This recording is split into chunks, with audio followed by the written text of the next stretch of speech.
نحمده ونصلي ونسلم على رسوله الكريم أما بعد فأعوذ بالله من الشيطان الرجيم بسم الله الرحمن الرحيم ولا يحض على طعام المسكين صدق اللہ العظیم۔ جیسا کہ آپ ساتھیوں کے علم میں جمعے والے دن میں نے یہ سیلاب متاثرین کی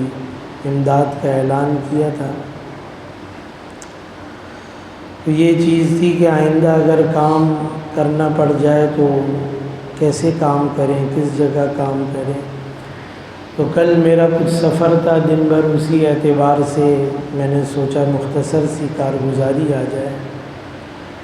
تو کل صبح تقریباً یہاں 8 سوا 8 بجے میں یہاں سے نکلا تھا بلوچستان کے لیے، اور خیر یہاں سے حب تک ہم پہنچے تو ایک تو جو مین راستہ ہے، بڑا پل تھا وہاں جو کراچی سے حب کو جوڑتا ہے، وہ بالکل درمیان سے ٹوٹا ہوا ہے۔ شاید اس کی ویڈیو وغیرہ آئی بھی ہے، خبروں میں بھی وہ چیزیں آئی ہیں۔ وہ پل بالکل درمیان سے ٹوٹ گیا ہے، تو اب 12 کلومیٹر تقریباً گھوم کے جو ہے وہ حب تک جانے کا رستہ ہے۔ پھر وہاں کے مقامی ساتھی تھے جو اس دفعہ میرے ساتھ چلے میں بھی تھے، ان سے پہلے ہی رابطہ ہو گیا تھا، وہ ساتھی بھی وہاں آ گئے۔ پھر ان ساتھیوں کے ساتھ آگے کا سفر کیا، اور پھر ہم اتھل تک گئے۔ وہاں بیچ میں ایسا رستہ بھی آیا وہاں پر بھی، جہاں وہ بھی رستہ کافی خراب ہو گیا۔ وہ بتا رہے تھے کہ یہ ابھی 1-2 دن پہلے یہ رستہ کھلا ہے، جب بارشیں ابھی رکی ہیں، ورنہ یہ راستہ بھی بند تھا، یہاں سے پانی گزر رہا تھا اس جگہ سے کافی۔ بہرحال اتھل تک پہنچے ہیں، وہاں ایک اور مقامی ساتھی سے انہوں نے رابطہ کیا، کیونکہ بلوچستان کی جو آبادی ہے، تو میں نے شاید پہلے بھی یہ بات عرض کی تھی، بہت پھیلی ہوئی ہے، ایک جگہ نہیں رہتے۔ شہر کے لوگ تو ایک جگہ پہ رہتے ہیں، ورنہ جو دیہات کے لوگ ہیں وہاں پر دیہات میں بھی 10-12 گھر سے زیادہ گھر نہیں ہوتے، بلکہ کہیں تو 3-4-5 گھر بھی ہوتے ہیں، تو بہت پھیلی ہوئی آبادی ہے اس کے اندر باہر۔ تو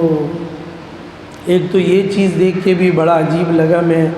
کرونا سے پہلے بھی ایک دفعہ بلوچستان گیا تھا سامان لے کے، تو انتہائی خشک سالی تھی، بالکل ریت ہی ریت، مٹی، اور جو ہے خشک قسم کے پہاڑ۔ اور اس دفعہ جب یہ سفر ہوا تو ہریالی ہریالی ہے، لگ ہی نہیں رہا تھا کہ آپ بلوچستان کے علاقے میں اتنی، اگرچہ وہ جنگلی پودے ہیں سارے، لیکن ہریالی ہریالی ہے۔ بہرحال خیر وہاں تک پہنچے، اس نے کچھ جگہوں ہمیں دکھائے بھی، وہاں اتنی آبادی نہیں تھی، 2-4-5 گھر ایسے ہی۔ بہرحال پھر وہ آگے ایک جگہ لے کر گئے، وہاں جا کر تو گاڑی بہرحال رک گئی، اس نے کہ اس سے آگے گاڑی نہیں جا سکتی بس۔ اور وہاں سے ایک دریا سا وہ بہہ رہا تھا، پیچھے سے وہ پانی آ رہا ہے، اس میں کافی ابھی۔ تو بہرحال وہاں تک ہم چلے گئے، پھر پانی میں بھی گئے ہم، اس کے دوسری طرف آبادی ہے کچھ وہاں پہ۔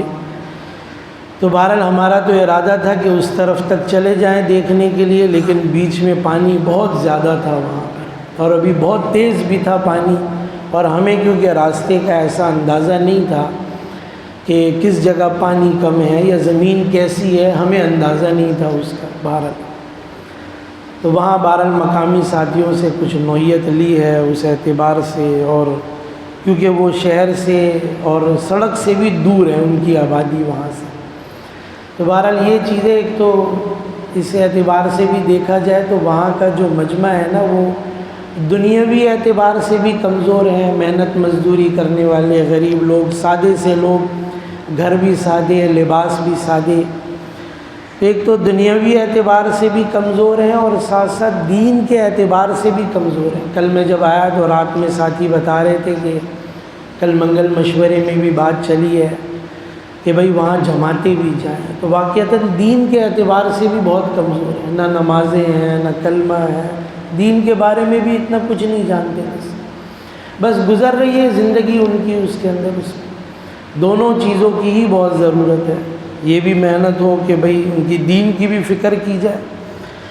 اور ظاہر سی بات ہے یہ اللہ کی طرف سے بہت بڑی آزمائش ہے، کم از کم ایسے موقع پر توبہ تو کرے، اللہ سے معافی تو مانگے۔ ابھی بھی وہ کہہ رہے تھے کہ اب یہ بارش اگر نہیں ہوگی تو یہ جو پانی گزر رہا ہے یہ 2-3 دن میں کم ہو جائے گا پھر شاید، اور اگر مزید بارشیں ہوں گی تو پھر شاید اس سے بھی کہیں زیادہ مزید نقصان ہو، کیونکہ پہلے ہی سب چیزیں کمزور ہو گئی ہیں۔ تو بہرحال دین کے اعتبار سے بھی بہت زیادہ سوچنے کی واقعتاً ضرورت ہے، اور دنیاوی اعتبار سے بھی جو ہم سے ہو سکتا ہے ہم کر لیں، اور ایسے ہی ان کے حق میں بھی دعا کریں۔ اور یہ بہت بڑی چیز ہے ہب ڈیم سے ہی، کیونکہ یہ سال میں نے پوچھا یہ پانی آیا کہاں سے سارا اس میں، تو ان کا کہنا تھا یہ سب ہب ڈیم سے آیا، بہت بڑا ہے ہب ڈیم اور فل بھرا ہوا ہے اس وقت، کہنے لگے فل بھرا ہوا ہے اس کا پانی۔ تو بہرحال یہ چیز ہے اللہ کی طرف سے، یہ چیز بھی، اور بہت آسانی کر دی اللہ نے ہمارے لیے کراچی کے اعتبار سے، اس شہر کے اعتبار سے، ورنہ شاید اتنا پانی یہاں کے لوگ برداشت نہیں کر پاتے اس کے اندر اس میں۔ اور اب صورتحال ایسی ہو گئی ہے وہی بعض جگہوں پہ کہ پانی اوپر ہو گیا ہے، آبادیاں نیچے ہو گئی ہیں۔ انہوں نے سوچا ہی نہیں تھا کہ اس جگہ سے کبھی پانی گزرے گا، سالوں سے کبھی ایسا ہوا نہیں تھا، اور یہ چیز ان کے لیے بالکل پریشان کن بھی تھی، حیران کن بھی تھی۔ تو بہرحال یہ چیز ہے، دعائیں بھی کرے اللہ رب العزت آسانی کر دے، ہر ایک کوئی ان آزمائش سے، ان امتحانات سے، ایسے مصائب سے، آفتوں سے اللہ رب العزت سب کی حفاظت فرمائے۔ الحمدللہ رب العالمین الرحمن الرحیم مالک یوم